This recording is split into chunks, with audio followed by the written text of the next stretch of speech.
A blizzard buried the Montana mountains before sunrise. In a lonely cabin, a Navy SEAL who trusted no one heard a wounded German shepherd clawing at his door. The dog looked like trouble, scarred, starving, and furious. But by morning, that same animal would drag him into the white darkness toward a sound no human should have heard.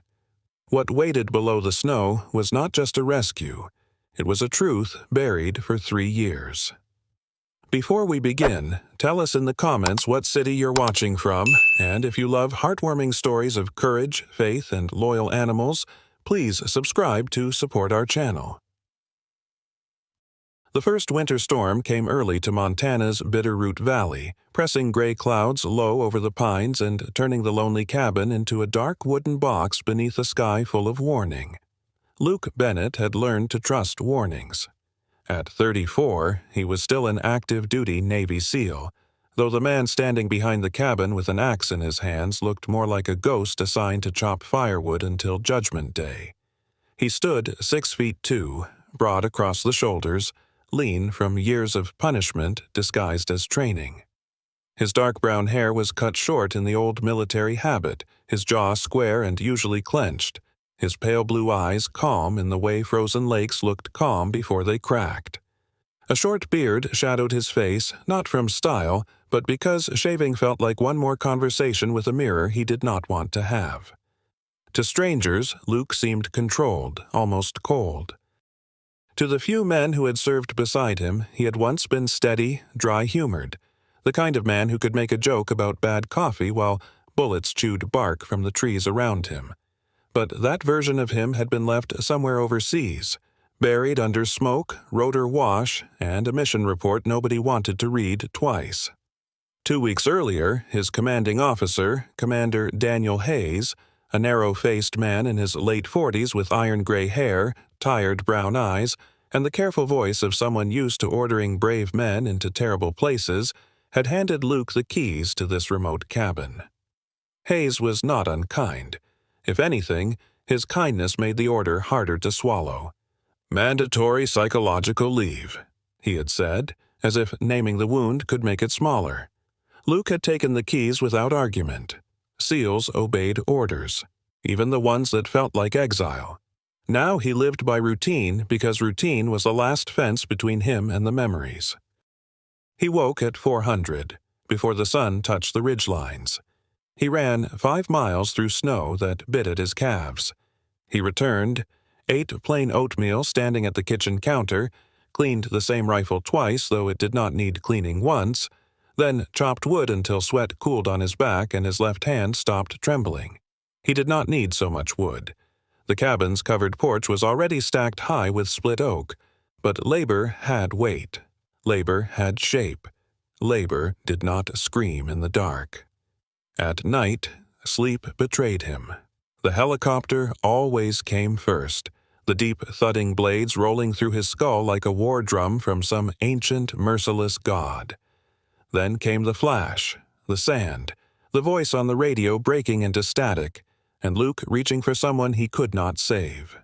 He would wake on the floor, breathing like a hunted animal, one hand searching under the bed for a weapon that was no longer there. By morning, he would pretend the night had lost. The axe fell again. The log split cleanly, the crack echoing across the white yard. Luke paused. Something was wrong. The cabin sat in a clearing ringed by tall ponderosa pines, their branches heavy with fresh snow. Normally, the forest made small noises, birds, squirrels, wind shifting through needles. That morning, it held its breath. Luke lowered the axe and turned toward the front porch. Near the bottom step, the snow had been disturbed. Not by deer, not by fox. He walked closer and crouched, his breath pale in the cold. Paw prints, large ones. The pads were wide, the claws cut deep, and one side dragged oddly, as if the animal favored its right front leg. Luke studied the pattern with the stillness of a man reading a battlefield. The tracks circled the porch, paused near the kitchen window, crossed toward the back door, then returned to the tree line. It was not wandering. It was checking access points. A sick little laugh almost rose in his throat. Even the animals out here ran perimeter. He stood slowly, every muscle sharpening. His hunting knife hung at his belt, but he did not touch it. The old instinct whispered, threat. Another instinct, quieter but not dead, whispered, wounded. Luke stepped toward the trees. Snow crunched beneath his boots. The wind dropped, and the silence grew heavy enough to carry a heartbeat. Then a low growl rolled from the brush to his left. Luke stopped. The animal had flanked him. From beneath a fallen pine, two amber eyes burned through the shadows. A German shepherd stepped out, though it looked like the ruin of one. The dog was maybe 4 or 5 years old, large-framed but starved thin, with black and tan fur matted by sap, dirt, and dried blood. A jagged scar crossed its snout. Another bald, raw patch marked its left side. Its right front paw barely touched the ground. Yet the dog did not stagger forward like a desperate stray. It held position with terrible discipline, ears pinned, teeth bared, body angled to protect its blind side. Luke felt his own breath slow. This was no ordinary lost dog. This creature had learned pain, survived it, and come out guarding the gates of its own broken kingdom. "Easy," Luke said, voice low. The shepherd's growl deepened, but it did not charge. It stood exactly far enough away to strike or retreat, a scarred sentry in the snow, ready to fight the whole world if the world took one more step. Luke Bennett did not move when the German shepherd growled. In the white clearing behind the cabin, beneath the heavy-bellied sky of Montana's first winter storm, the two of them stood like opposing soldiers on a border neither had agreed to cross. The dog's teeth shone wet and sharp, its scarred snout wrinkled with warning. One wrong step, one raised hand, one breath too loud, and the animal would become a blade wrapped in fur. Luke understood that kind of fear. It was not cowardice. It was a fortress. He slowly lowered his gaze from the dog's amber eyes to the snow between them, letting the animal win the stare down without forcing it to fight for victory. "All right," he murmured, his voice rough from cold and too many silent mornings. "You keep your ground." The shepherd's ears stayed pinned back, but it did not lunge. That mattered. A truly feral animal might have vanished into the trees or attacked from panic. This one measured him, calculated him, hated him perhaps, but it was still thinking. Luke took one slow step backward. His boots dragged softly through the crusted snow so there would be no sudden sound. The dog shifted its weight, favoring the injured right front leg, yet it kept its body angled with almost professional discipline, guarding its wounded side against the brush. Luke felt a grim curiosity stir beneath his caution.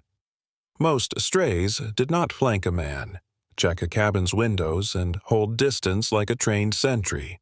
This dog had not simply survived the wilderness, it had learned strategy somewhere before the wilderness tried to eat it alive. Luke reached the porch without turning his back. Only then did he ease inside the cabin and close the door with the gentleness of a man lowering a sleeping child into a crib. Warmth met him from the dying fire, but his mind remained outside with the starving creature.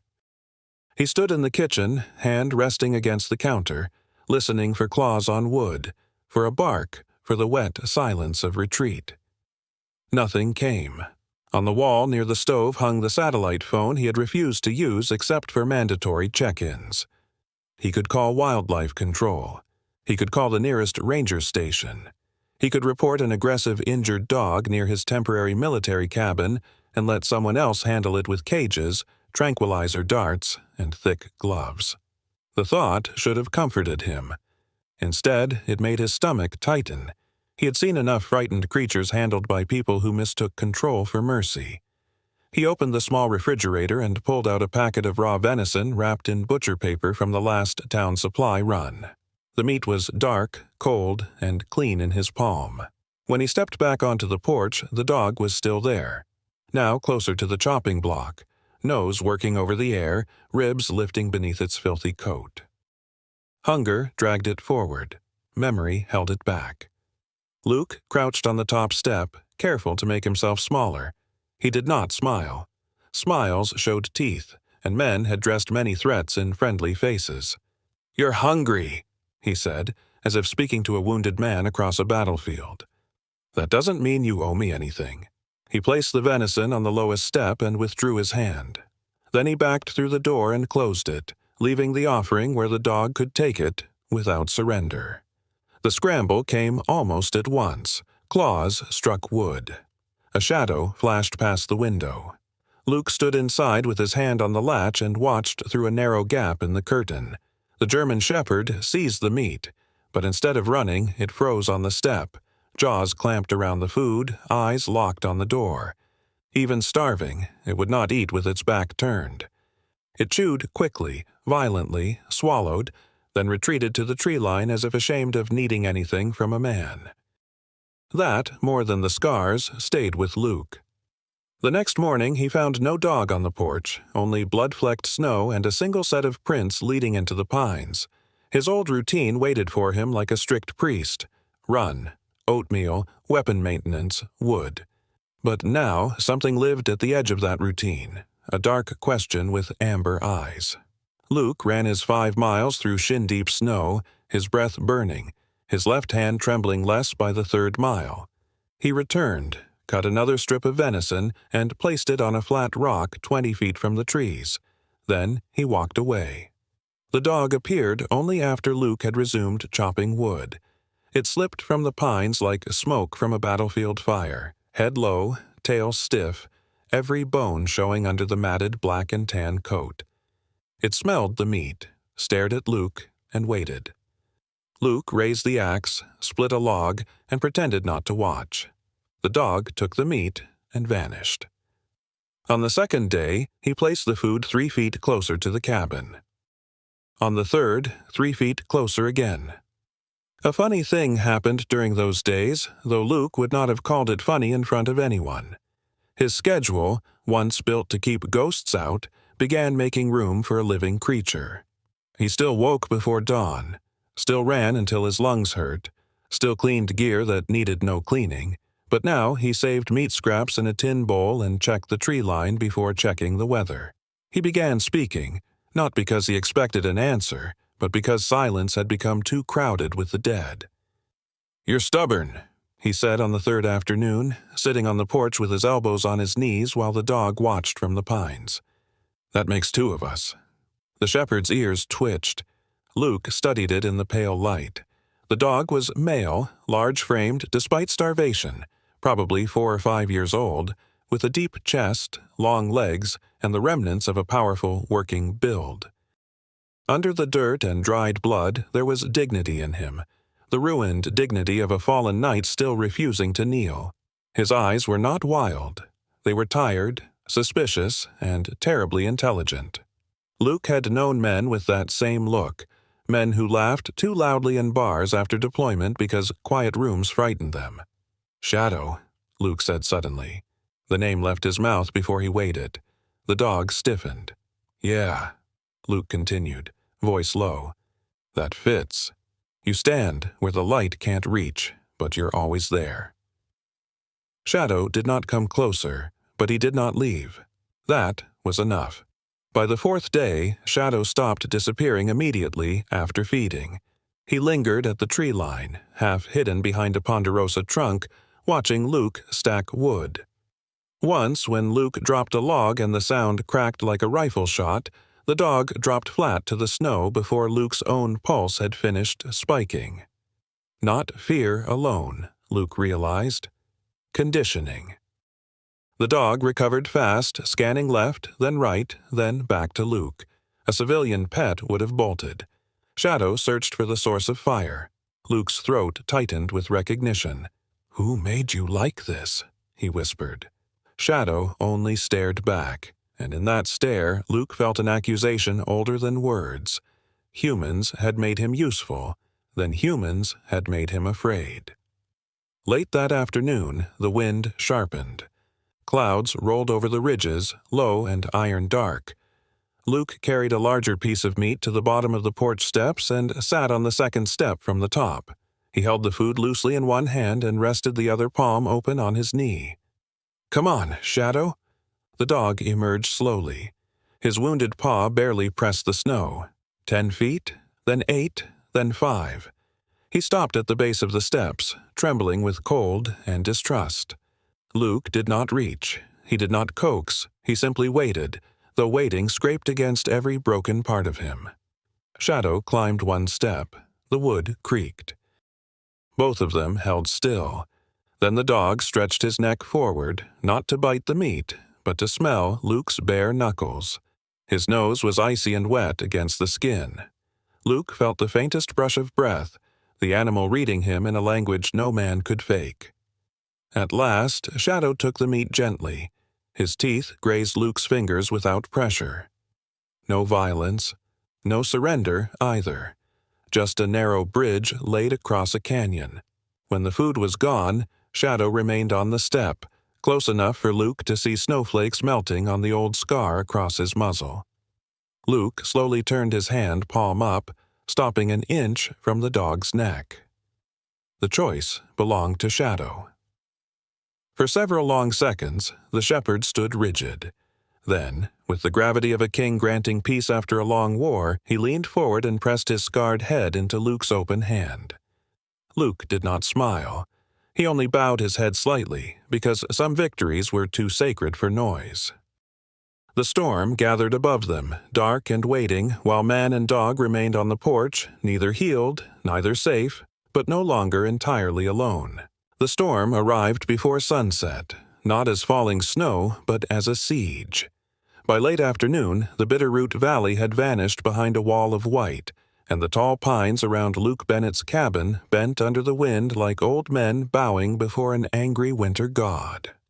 Luke stood inside the cabin with one hand resting on the doorframe, watching Shadow through the frosted glass. The German shepherd lay curled at the far end of the porch, pressed against the corner where the roof blocked some of the snow. His black and tan coat was dusted white, his body shaking in hard little waves that no amount of pride could hide. He had eaten from Luke's hand only hours before, had even pressed his scarred head into Luke's palm, but trust was not a door that opened all at once. For a wounded creature, trust was a battlefield crossed inch by inch, and sometimes the last inch was the most terrifying. Luke could have gone outside, lifted the dog, and carried him in. He had the strength for it. At 6'2", with a broad chest, powerful arms, and the compact endurance of a man shaped by years of military discipline, Luke could have forced mercy on almost anything smaller than himself. But force had already ruined enough lives. So he did not call Shadow's name. He did not whistle. He did not clap his hands or soften his voice into the sweet nonsense people used for pets. He simply opened the cabin door and walked away from it. Warmth spilled out across the threshold. Firelight rolled over the wooden floor in orange waves. The smell of burning oak, black coffee, wool blankets, and old pine boards drifted into the freezing air. Luke sat in the worn armchair near the hearth, elbows on his knees, hands open, eyes lowered. He made himself still. The open door let the storm push into the cabin, scattering flakes across the rug and stealing heat from the room, but Luke waited. 10 minutes passed, then 15.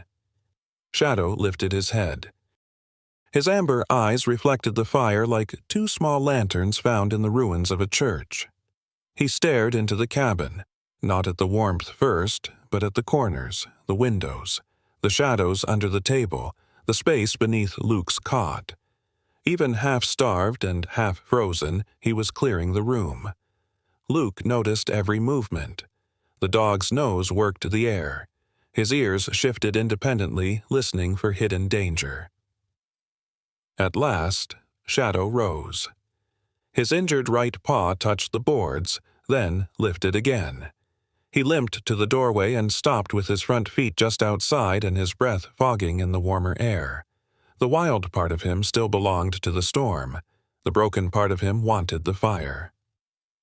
Luke did not move. Shadow took one step inside, then another. The floor creaked beneath his weight, and he froze, teeth showing for half a second before he realized nothing had attacked him.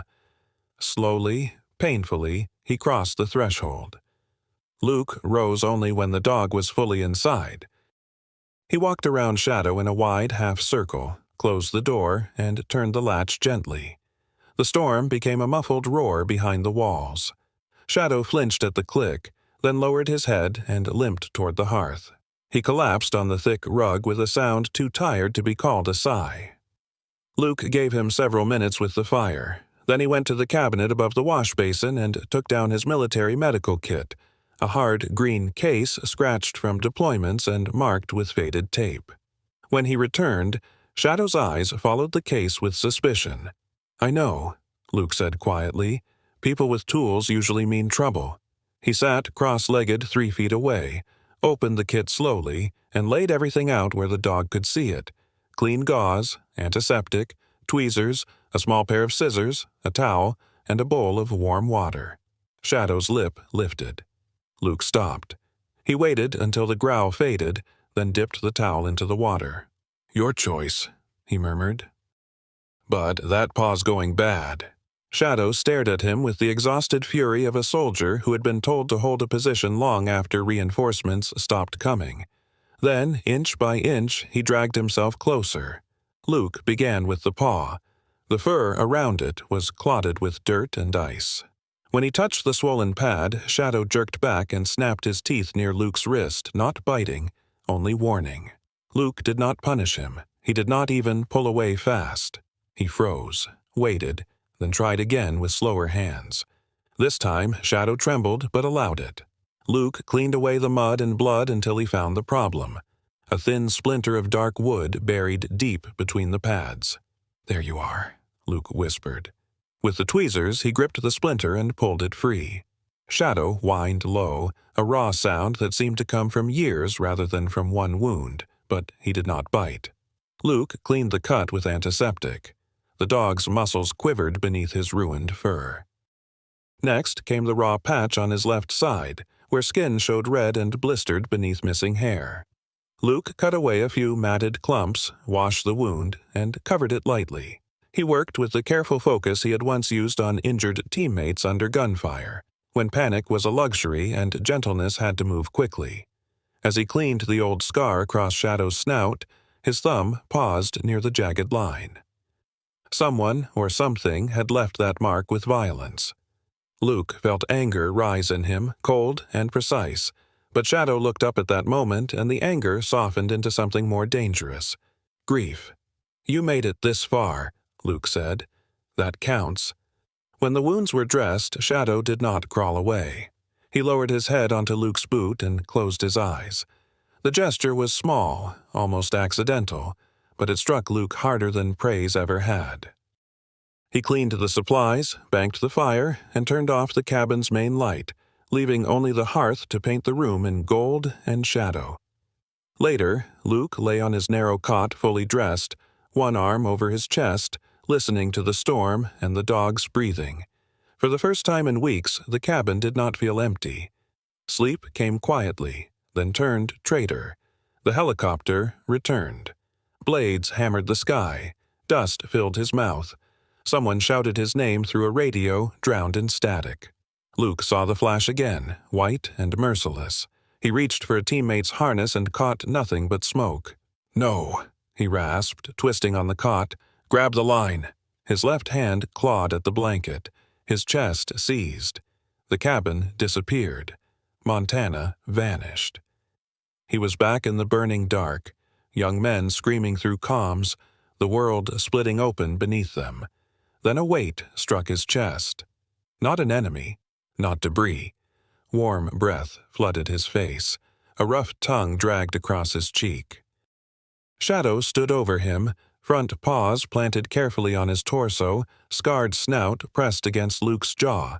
The dog whined in a low, steady rhythm, not frightened by Luke's thrashing, not fleeing from the storm inside the man. Luke's eyes snapped open. The cabin returned piece by piece. The rafters, the fire, the snow tapping the window, the dog above him like a loyal guardian dragged from some ancient legend. Luke sucked in one breath, then another. His right hand rose slowly and found Shadow's neck. Fur, heat, pulse, real. "I'm here," Luke whispered, though he was not sure whether he spoke to the dog or to himself. Shadow lowered his body across Luke's chest for a moment longer, pinning him gently to the present. When Luke's breathing steadied, the dog stepped down, circled once at the foot of the cot, and lay across Luke's boots. The storm raged outside, shaking the cabin walls, but Luke did not reach for a weapon. For the first time in months, he woke from war and found a living soul waiting there to bring him home. The fire had burned lower by the time Luke Bennett opened his eyes again, and for several seconds he did not know what had woken him. The cabin was dark except for the red pulse of embers in the stone hearth, and the storm outside had grown into something less like weather and more like a living beast dragging its claws across the roof. Wind slammed against the log walls. Snow hissed through tiny cracks around the window frames. The world beyond the cabin had disappeared, swallowed by a white darkness so complete it felt older than memory. Luke lay still on the narrow cot, boots still on, one hand resting over his chest where Shadow had pressed him back into the present only hours earlier. For the first time in months, he had slept without reaching for a weapon. That should have felt like victory. Instead, the silence inside the cabin felt strange, as if peace had entered wearing borrowed clothes. He turned his head. Shadow was no longer at the foot of the cot. The German shepherd stood near the front door, body rigid, ears high, scarred snout pointed toward the bottom crack where the wind pushed powdery snow onto the floor. Firelight caught the old wound across his muzzle and made it look like a silver seam stitched by some cruel god. His injured paw hovered slightly above the boards, but pain seemed to have vanished from his mind. Every line of him was alert. Luke sat up slowly. "Shadow?" The dog did not look back. Earlier that evening, after dragging Luke out of the nightmare, Shadow had not slept like an exhausted stray. He had patrolled. Luke had watched through half-closed eyes as the dog moved from the front door to the kitchen door, from the kitchen door to the windows, from the windows to the dark corners near the stacked firewood. He sniffed low, paused, listened, then moved on. It was not random anxiety. It was pattern, a perimeter check. Once, Shadow had even positioned himself between Luke's cot and the entrance, lying with his chest facing the door, as though the man behind him were not a temporary provider of food, but an assigned responsibility. Luke had told himself not to overthink it. The storm, the trauma, the dog's scars, everything invited imagination.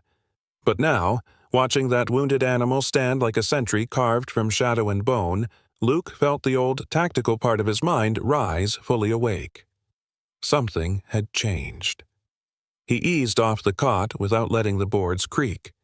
The thermometer nailed beside the pantry read 12 below, and that was inside the cabin near a dying fire. Outside, with wind chill, the cold would cut skin like broken glass. Luke crossed the room barefoot silent despite his boots, moving with the old discipline that never left men like him even when peace tried to claim them. Shadow suddenly barked. It was not the hoarse, defensive growl Luke had first heard in the brush. It was sharp, deep, commanding, a single alarm that struck the cabin walls and came back larger. Then another, then a third. "Quiet," Luke whispered automatically, but Shadow ignored him. The dog lunged sideways, grabbed Luke's pant leg in his teeth, and pulled toward the door with shocking force. Not a bite, a command.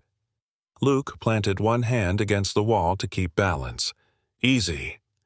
Shadow released the fabric, barked again, then shoved his nose against the crack beneath the door. His amber eyes flashed up at Luke, bright and furious, as if the man were being stupid on purpose. It was absurd, almost funny, and for one brief heartbeat Luke nearly laughed. He had followed orders from admirals, chiefs, and men with medals heavy enough to tilt their spines, but here he was being bullied by a half-starved shepherd with bandaged paws and the manners of a grumpy old sergeant. The humor vanished when Shadow whined. That sound was different, urgent, pleading. Luke knelt and pressed his ear to the cold wood. At first there was only the storm, a roaring wall of sound that flattened everything beneath it. The wind shrieked through the trees, snapped branches, hurled snow against the cabin in hard bursts. Luke closed his eyes, slowing his breathing, separating layers of noise the way he had once separated battlefield chaos: wind above, roof vibration, branch impact, loose shutter, fire settling behind him. Nothing. He waited. Shadow trembled beside him, not from fear now, but from impatience. Then the wind shifted. For less than a second, the roar dipped, and through that tiny tear in the storm came a sound so faint Luke might have imagined it if Shadow had not heard it first. A car horn. Far away, thin, repeating, then gone. Luke lifted his head. His body had gone cold in a way the weather could not explain. No one should be driving these roads tonight. The nearest maintained route was miles below the cabin, and even that would be buried by now. Most locals knew better than to challenge a Bitterroot blizzard after dark. Tourists did not always know better. Families sometimes trusted GPS more than mountains. A wrong turn, a hidden ravine, ice under powder, and suddenly a warm vehicle became a coffin with headlights. Shadow barked again, then paced in a tight circle, limping hard but refusing to slow. Luke stood. His first thought was not heroic. It was calculation. Visibility nearly zero. Temperature lethal. Terrain unstable. No radio signal. The local station had dissolved into static before midnight, and the satellite phone had only enough charge for one serious emergency transmission. Going out could mean dying within sight of his own cabin. He looked toward the window, where snow had climbed halfway up the glass. The dark reflection staring back at him looked older than 34. For 2 weeks, he had been sent here because commanders and doctors believed isolation might put him back together. Yet, isolation had only taught him how loud a broken mind could be. Now, something beyond those walls was calling, and the call had come through a dog that should have been too wounded to care. Luke moved to the supply trunk at the foot of the cot. His hands did not shake. That startled him. He pulled on thermal gloves, then heavier outer gloves, buckled his snow gaiters, and shrugged into a dark winter parka lined with fleece. He wound a scarf around his lower face, pulled snow goggles onto his forehead, and checked the batteries in a chest-mounted flashlight. The beam flared white across the room. Shadow watched every motion, ears forward, tail low but steady. Luke opened a metal gear case and removed a coil of climbing rope, 2 carabiners, a compact trauma kit, emergency blankets, a flare, and a folding shovel. He packed with swift precision, but beneath that precision something old stirred. Not the nightmare this time, not the helpless reaching through smoke, but the part of him that had once known exactly what to do when other people were lost in the dark. He clipped the knife to his belt, slung the rope over his shoulder, and paused near the hearth. For a moment, his gaze landed on the empty space by the fire where Shadow had first collapsed only hours ago. This dog had been freezing, starving, injured, and betrayed by the world, yet when a stranger cried out somewhere in the storm, he had chosen duty over safety. Luke felt a pressure in his chest that was almost pain. "You hear them, don't you?" he said. Shadow's answer was a low, urgent whine. Luke crossed to the door and gripped the latch. The wood shook under the wind's fists. When he pulled it open, the storm burst in like an invading army, throwing snow across the floor, killing what little warmth remained near the threshold. Shadow pushed forward, but Luke caught him lightly by the collar of fur at his neck. "You stay close. You don't run blind." The dog looked back at him, amber eyes alive with fierce intelligence. For the first time, Luke had the strange sense that Shadow understood not the words, perhaps, but the order beneath them. Man and dog stood at the edge of the white hell together, both scarred, both half-healed, both summoned by a sound too small for the storm to bury. Luke lowered his goggles over his eyes, clicked on the flashlight, and stepped into the blizzard. "Lead the way, buddy." Shadow plunged into the blizzard as if the storm had called him by a name only he could hear.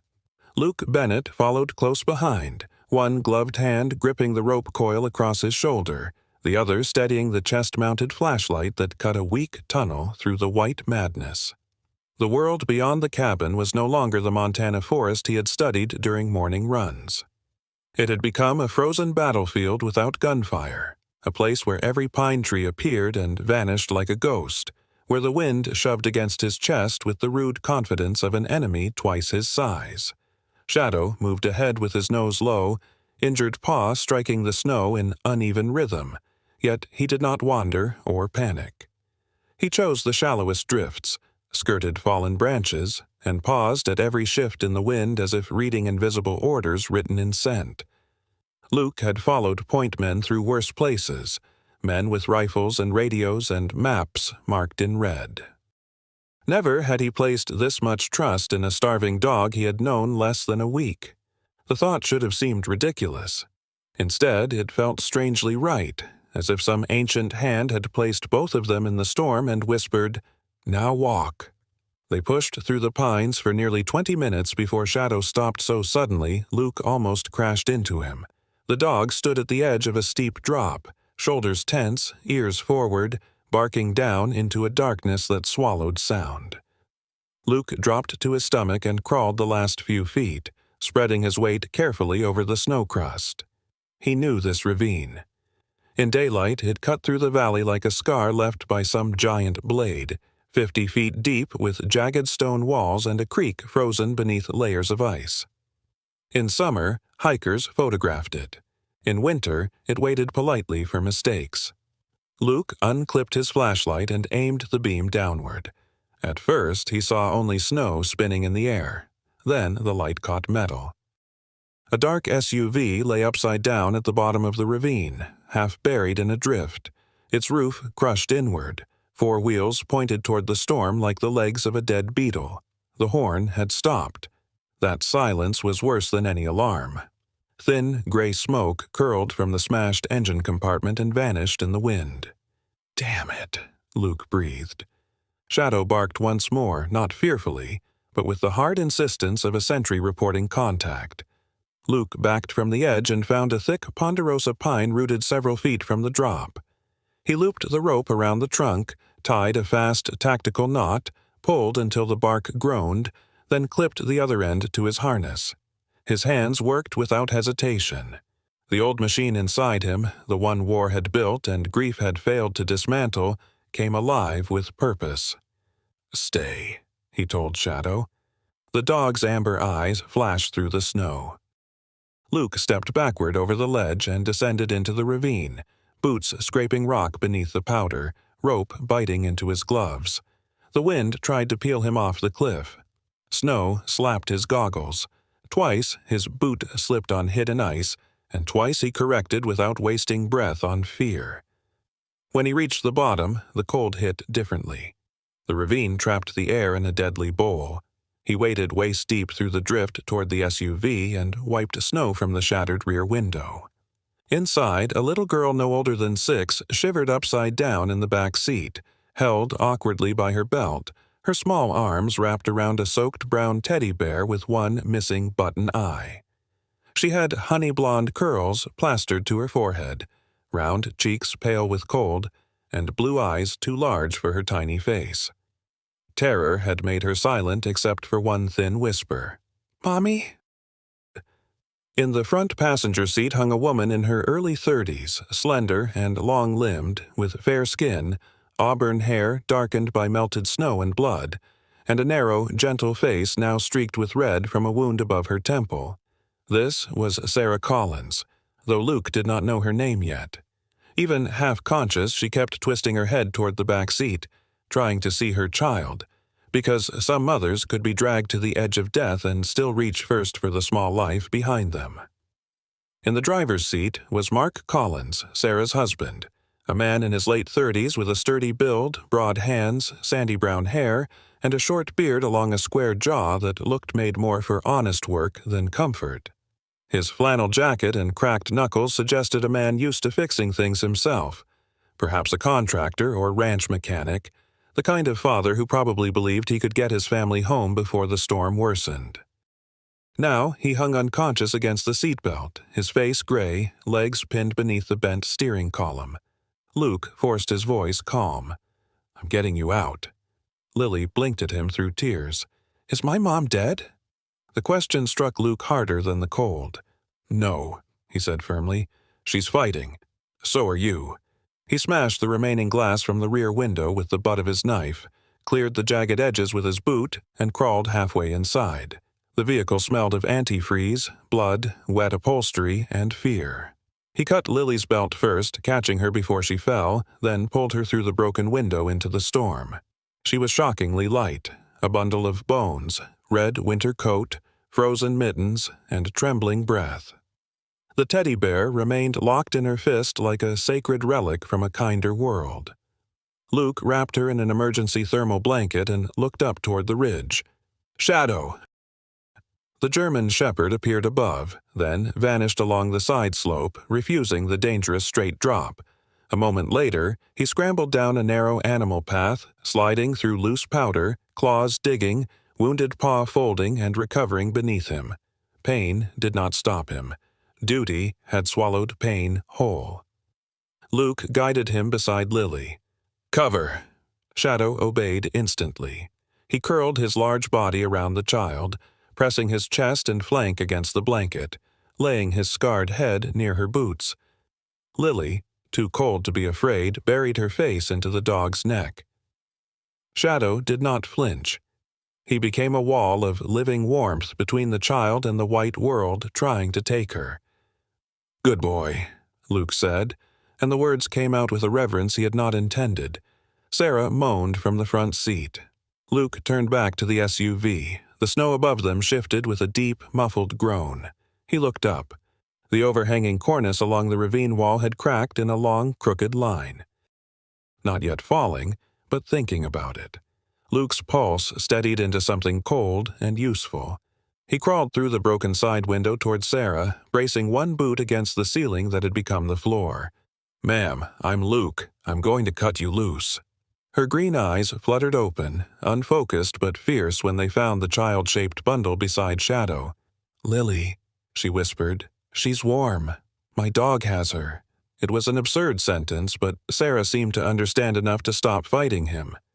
Luke cut her seatbelt, caught her weight, and dragged her carefully through the window, laying her beside the girl. Blood ran down her cheek, but her hand searched until it found Lily's blanket. Then Luke moved to Mark. The steering column had him trapped like a steel jaw. Luke checked his pulse. Strong, but too slow. "Come on, Mark," he muttered, reading the stitched name on a work jacket patch. "Don't make your girls leave without you." Above them, the ravine wall cracked again, louder this time, a sound like a rifle shot fired by winter itself. Snow sifted down in a fine curtain. Shadow lifted his head and barked once, sharp and urgent. Luke planted his boots, gripped the bent metal, and prepared to free the father while the mountain decided whether to bury them all. The ravine cracked above Luke Bennett like the mountain was grinding its teeth. Snow sifted down over his shoulders, over the overturned SUV, over Sarah Collins and little Lily huddled beside Shadow, and for one terrible second the whole white world seemed to pause before deciding who it would keep and who it would bury. Luke planted both boots against the crushed frame of the vehicle and drove his shoulder under the bent steering column, pinning Mark Collins in place. Mark hung unconscious, his sandy brown hair clotted with frost and blood, his short beard stiff with ice, his broad worker's hands limp above his head. He looked like the sort of man who had spent years carrying lumber, changing tires, fixing broken pipes, and telling his daughter there was nothing in the dark that could hurt her. Now the dark had him by the legs. Luke gritted his teeth and pushed. Metal groaned. Pain flared through his back, his ribs, his shoulders. Somewhere above, Shadow barked once, sharp and furious, as if commanding winter itself to wait its turn. Luke pushed harder. The bent column shifted half an inch, then an inch. It was not enough for comfort, but enough for survival. He cut Mark's seatbelt, caught the man's weight, and dragged him through the broken window into the snow. Sarah, pale and shaking beneath the thermal blanket, tried to rise when she saw her husband. "Mark," she whispered, her auburn hair plastered to her face, blood dark at her temple. Luke caught her shoulder before she fell. "Save your strength. I've got him." Her green eyes searched his face, desperate, ashamed to need help, terrified of losing the man she had probably argued with that morning over gas, groceries, or whether the road would be safe. That was the cruelty of disaster. It turned ordinary last conversations into sacred relics. Luke secured the rope around Sarah first. She protested weakly, her hand reaching for Lily, but Luke leaned close and spoke with the low firmness he had once used under enemy fire. "Your daughter needs you alive at the top." That reached her. She nodded once, tears freezing at her lashes. Luke clipped the rope to her improvised harness and climbed ahead, bracing himself against the ravine wall, pulling hand over hand. The climb was ugly, brutal, without grace. Snow filled his collar. Ice cut under his gloves. Sarah slipped twice, crying out the second time as her injured head struck his shoulder, but Luke hauled her upward until they reached the rim. He rolled her onto the snow beside the anchored pine, then slid back over the edge without allowing himself more than one breath. Mark came next. Getting an unconscious man up a 50-foot ravine in a blizzard was not rescue. It was war against weight, weather, and time. Luke strapped Mark against his own back with rope and a torn section of SUV seatbelt, then began to climb. Every few feet, his boots lost purchase. Every pull sent fire through his arms. Mark's dead weight dragged him backward, threatening to peel them both from the rock. Halfway up, Luke's left hand trembled, the old tremor returning like a mocking ghost. He stared at the rope, at the white emptiness beneath him, and for a heartbeat he was not in Montana. He was beneath rotor wash again, reaching for a man falling away through smoke. Then Shadow barked from below, a deep, commanding sound that cut through memory like a blade. Luke came back. "Not this time," he growled. He drove one knee into the snow wall, pulled until something in his shoulder screamed, and dragged Mark over the rim beside Sarah. He collapsed for 5 seconds, chest heaving, forehead pressed to the snow. 5 seconds was all winter would grant. Lily was still below. When Luke descended again, Shadow stood curled around the child, his scarred body shielding her from the wind. Lily's honey-blonde curls were crusted with ice beneath her hood, and one small mitten still clutched the ruined teddy bear. Her blue eyes fluttered open when Luke knelt. "Is Daddy coming?" she asked, voice thin as thread. "He's waiting up top," Luke said. It was not exactly true, not yet, but hope sometimes had to arrive before proof. He wrapped Lily tighter, secured her to his chest beneath his parka, and checked Shadow with one glance. The German shepherd's injured paw was bleeding through the snow, but his amber eyes remained clear. "Climb," Luke ordered. Shadow did not need a second command. He turned and scrambled up the narrow animal path along the ravine wall, claws biting into ice, body low, wounded leg nearly buckling with every push. Luke climbed the rope behind him with Lily pressed to his chest. The little girl's breath warmed the inside of his coat in fragile bursts. They were 10 feet from the rim when the mountain finally lost patience. A sound split the night, vast and violent, like a cannon fired by God's own hand. The snow cornice above the SUV broke loose. "Move!" Luke shouted, though the word vanished in the roar. Shadow lunged upward, clearing the rim as snow collapsed beneath his hind paws. Luke surged after him, pulling with everything he had left. His gloves slipped, the rope burned. Lily whimpered against his chest. He threw one arm over the edge, dug his elbow into the crust, and rolled sideways just as the ravine exploded beneath them. Tons of packed snow thundered down, swallowing the creek bed, the vehicle, the broken glass, the smoke, the place where they had all been standing less than a minute before. The impact shook the ground under Luke's body. He lay on his back, arms locked around Lily, feeling the avalanche's breath rise from the dark like the exhale of a buried monster. Then Lily cried. It was the most beautiful sound Luke had heard in years. Sarah sobbed from a few feet away, crawling toward her daughter despite her injury. Luke unclipped Lily and placed her into her mother's arms. Mark remained unconscious but breathing, his pulse steady beneath Luke's fingers. Shadow stood near the ravine edge, chest heaving, snow clinging to his ruined fur, staring down at the place the mountain had erased. Luke did not praise him loudly. Some soldiers did not need medals. He touched 2 fingers briefly to the dog's head. "Home," he said. Shadow lowered his nose to the trail they had carved earlier and began moving back through the blizzard. The return took 30 endless minutes. Luke carried Lily when Sarah stumbled, then hauled Mark over his shoulder for the final stretch, each step a bargain with pain. Shadow led without hesitation, finding their old scent beneath fresh snow, circling fallen branches, stopping only when the humans lagged too far behind. At last, the cabin appeared through the white dark, its windows dim, its chimney still breathing a thin line of smoke. Luke kicked the door open and brought them inside one by one. He laid Mark near the hearth, helped Sarah and Lily onto the thick rug, then fed the fire until flames leaped high and gold across the stone. He covered them with every blanket, sleeping bag, and spare coat he owned. Lily, still clutching her bear, reached one hand from beneath the blanket and touched Shadow's ear. "Angel dog," she whispered. Shadow settled beside her without protest. Luke went to the lockbox beneath the cot and pulled out the military emergency beacon, a compact black device he had hoped never to need. His thumb pressed the activation switch. A green light blinked, then blinked again, sending their call into the frozen sky. By morning, the storm had broken. Pale sunlight spilled over the buried valley, turning every branch into glass. At 8 o'clock, the deep thud of helicopter blades rolled across the mountains. Luke stepped onto the porch, exhausted, bruised, and wrapped in smoke-scented cold. For one breath, his body remembered terror. Then Shadow leaned against his leg. Luke looked up as the rescue helicopter descended through the glittering air.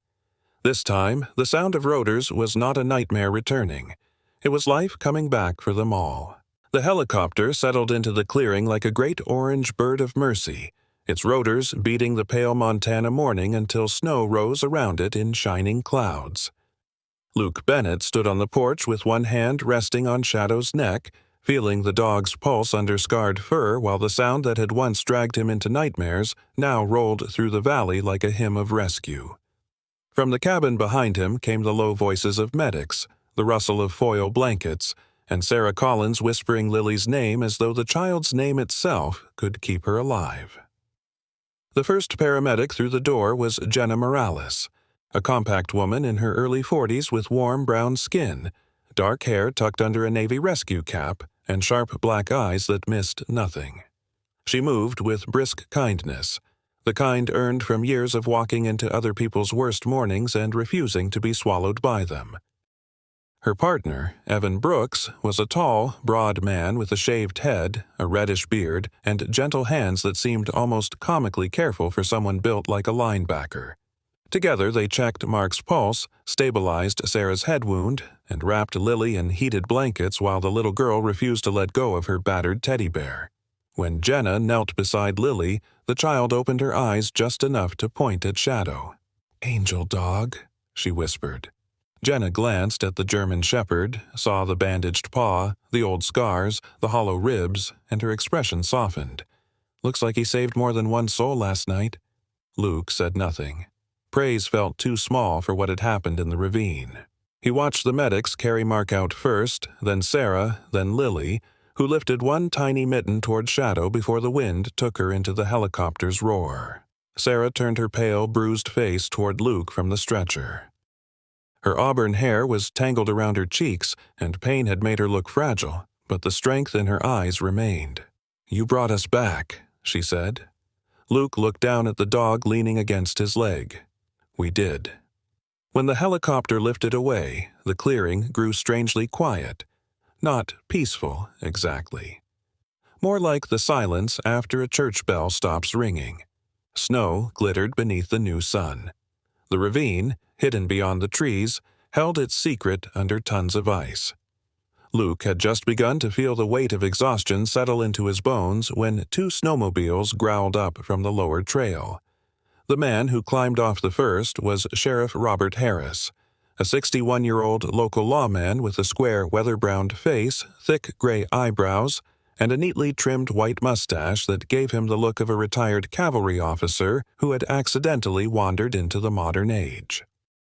He was not tall, but he carried himself with rooted steadiness, like an old fence post that had survived every storm because it had learned to bend only when necessary. People in Bitterroot County trusted him because he listened before speaking, and because years earlier he had lost a son to a mountain road accident, a grief that had made him patient with the panic of strangers. His deputy, Nora Pike, was younger, maybe 28, with freckled skin, a long black braid, and a quiet seriousness that suggested she still wrote everything down because she feared missing what mattered. Harris removed his gloves and stepped onto the porch. "Luke Bennett?" Luke nodded. The sheriff looked him over, then glanced at Shadow. "Dispatch says one man, one injured dog, and a whole family pulled out of a ravine in the worst storm we've had in 12 years. That about right?" "The dog found them." Harris studied Shadow with new respect. "Then I'll be thanking him, too." Inside the cabin, Harris took Luke's statement while Nora photographed the gear, the blankets, and the bloodied bandages for the report. Shadow sat near the hearth, not asleep, not relaxed, but calmer than he had been when he first crossed the threshold. Every time Harris shifted too quickly, the dog's ears flicked forward. Every time Luke spoke, the dog settled again. At last, Harris nodded toward Shadow. "County protocol. Any stray involved in a rescue, especially one with injuries, we scan for a chip. Could be someone's missing working dog, ranch dog, anything." Luke's hand tightened slightly around his coffee mug. The idea of someone coming to claim Shadow should have been reasonable.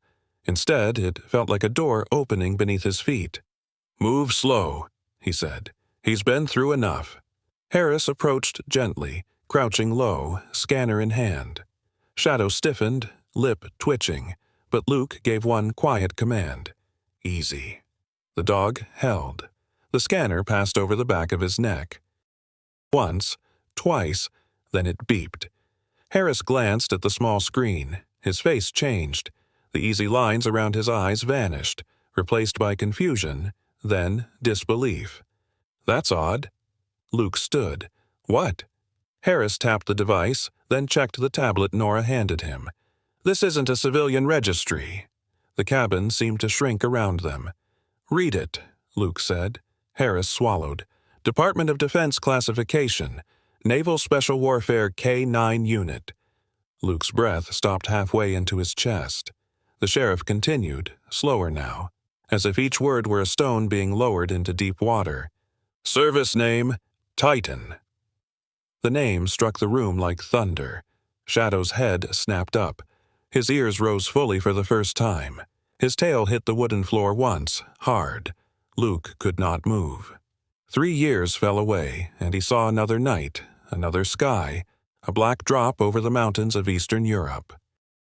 He saw a military working dog strapped for a jump, powerful, fearless, eyes bright behind protective goggles. He saw wind shear tear the formation apart. He heard shouting over comms.